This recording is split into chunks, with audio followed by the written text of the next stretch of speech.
Ça faisait un moment que je me tâtais à avoir un vrai rack pour organiser mon setup parce que c'était un peu le bordel avec tous mes PC et mon NAS. Je voulais un truc bien clean, bien rangé et modulaire si possible. Du coup, j'ai regardé les prix des racks sur internet et c'est quand même vite cher.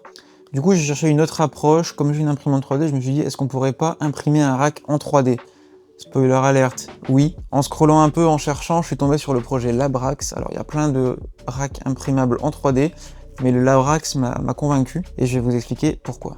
Franchement, en le voyant, je me suis dit, ok, c'est ça qu'il me faut. Bonjour à tous, c'est Emeric et bienvenue dans le iLabs.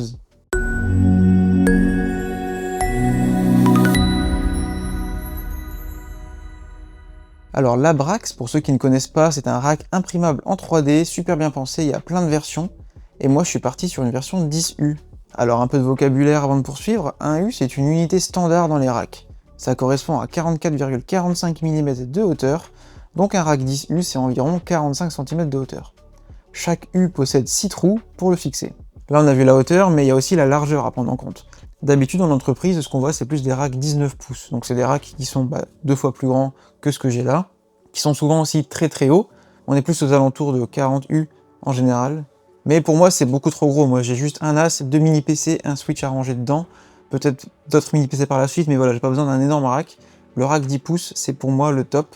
Donc c'est le deuxième standard de rack, c'est pour les racks plus mini, les racks 10 pouces. Et du coup, 10 pouces, on est sur du à peu près 25 cm. Ça tombe bien, mon plateau d'impression, c'est du 25 cm. Revenons donc au projet Labrax. Alors, il y a énormément de composants. Le mec qui a créé Labrax a créé pas mal de composants, et il y a même la communauté qui a créé aussi des panneaux, des trucs qui sont compatibles, donc c'est trop bien. Et j'ai pas juste téléchargé et imprimé ce truc, j'ai aussi modélisé certaines pièces, donc comme certains panneaux ou les panneaux latéraux.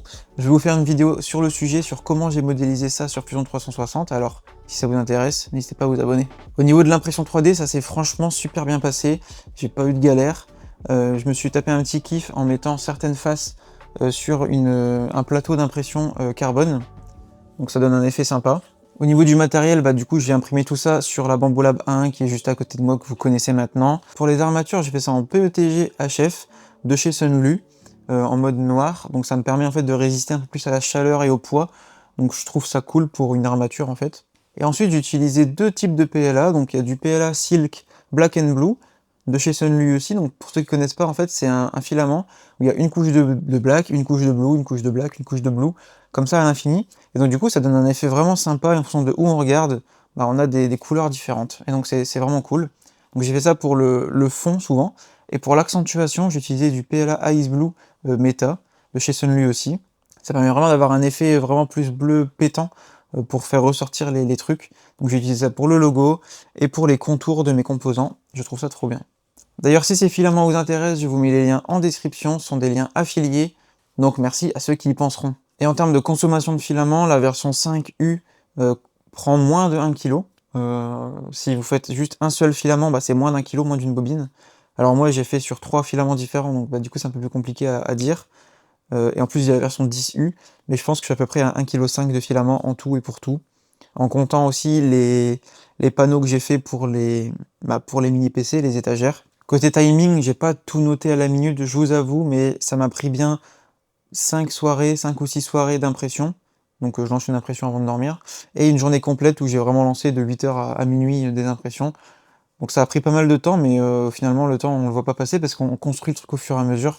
Donc on commence par construire les armatures, on construit machin, après on met les panneaux, donc c'est vraiment cool. C'est vraiment sympa à faire, c'est un peu un Lego que vous imprimez vous-même, donc trop cool.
Au niveau de l'assemblage, alors il n'y a pas que du 3D, il y a aussi certaines pièces, genre des vis et des écrous, c'est pas imprimé en 3D.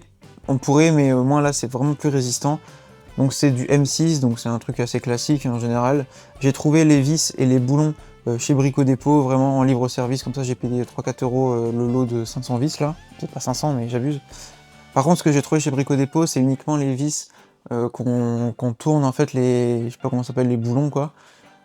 Mais pour les panneaux, c'est compliqué les boulons parce que c'est compliqué de mettre la clé. Donc j'ai trouvé sur Amazon d'autres vis qui permettent juste de les visser classiquement quoi. Alors niveau organisation à l'intérieur, j'ai mis tout en bas d'abord le NAS parce que c'est le truc le plus lourd et j'ai pas envie qu'il soit en gravité. D'ailleurs en dessous du NAS, j'ai mis deux plaques anti-vibration pour les machines à laver, hein, on fait avec les moyens du bord. Ça permet de surélever le NAS parce qu'en fait, vu que c'est biseauté, sinon ça aurait écrasé les pièces. Du coup là, il est bien plus en hauteur. Juste au-dessus, on retrouve l'Optiplex et ensuite le B-Link avec l'antenne Zigbee qui fait vraiment satellite. Je pense que ça, je vais le décaler un peu sur le côté ou quoi avec une rallonge USB. Parce que là, j'avoue que ça fait un peu tâche. Il me reste ensuite 3 U de libre et tout en haut, j'ai un nouveau switch. Donc c'est un TP-Link SG2210P. Alors au début, je pensais vous faire une vidéo sur le sujet, mais en vrai, je connais vraiment rien en réseau, donc la vidéo aurait pas servi à grand chose. Mais ce qu'il faut savoir, c'est que j'ai voulu prendre un switch administrable, comme ça de mon côté sur l'interface je peux voir quel port consomme combien de bandes passantes en gros. Ça va permettre de faire énormément de choses d'autres, mais vu que je n'y connais rien, pour l'instant je m'arrête là sur les explications de ce switch. J'ai pris justement aussi un administrable pour par la suite améliorer mon réseau. Aujourd'hui mon réseau, j'ai juste un Wi-Fi, j'ai un LAN. Voilà, j'aimerais bien avoir un truc un peu plus stylé, on me l'a dit d'ailleurs en commentaire sur la caméra, qu'il faudrait avoir peut-être un LAN différent pour la domotique et tout. Je pense que je le ferai. Et voilà, comme ça, grâce à ce switch, j'ouvre un peu les portes vers ça. Et je voulais aussi un switch où les ports sont pas devant mais derrière. Alors je sais que souvent dans les racks, on fait tout le câblage réseau devant, mais ça m'intéressait pas. Moi je préfère que ce soit derrière, je trouve ça plus joli. Peut-être moins pratique, je le sais, mais je vais pas souvent changer les câbles Ethernet, donc pas très grave. Et du coup, pour le switch, j'en ai profité pour mettre des petits câbles Ethernet plutôt que les grands que j'avais avant. Ça, c'est un peu plus propre. Et tout en haut du rack, on a un emplacement pour mettre un ventilo. Donc j'ai imprimé en fait la face avant que le mec avait proposé sur MakerWorld. J'ai imprimé ça, mais en vrai, je suis pas sûr de mettre un ventilateur à cet endroit-là. Même, je suis pas sûr d'en mettre tout court en fait.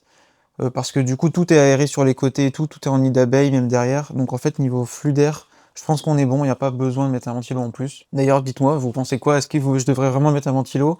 Si oui, est-ce que je le mets en haut? Est-ce que je le mets en bas, au milieu, sur les côtés? Je sais pas trop. Honnêtement, ça chauffe pas tellement.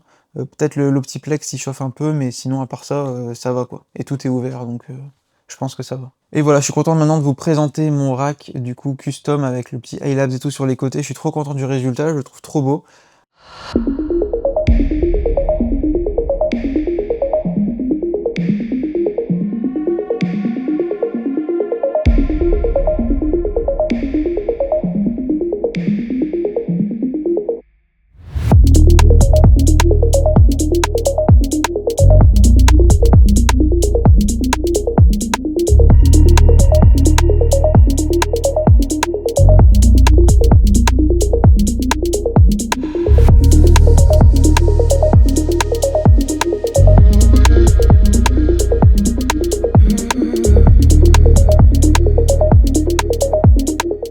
Ça me permet vraiment de gagner beaucoup d'espace sur le bureau à côté pour travailler et tout, c'est cool. Dites-moi, surtout dites-moi si vous avez des conseils, des trucs pour l'améliorer encore, ou si vous avez une idée de ce que je pourrais mettre au milieu dans mes 3 U supplémentaires. Je lis tous vos commentaires, donc vraiment n'hésitez pas. En tout cas, moi je vous mets tous les liens en description, donc que ce soit pour le filament ou pour les machines ou le switch.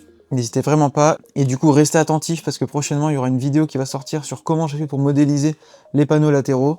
Donc ça peut être sympa si vous connaissez pas trop la modélisation, je pense que c'est un bon point d'entrée. Bon allez, moi je vous laisse, merci de m'avoir écouté, c'était Emric, salut!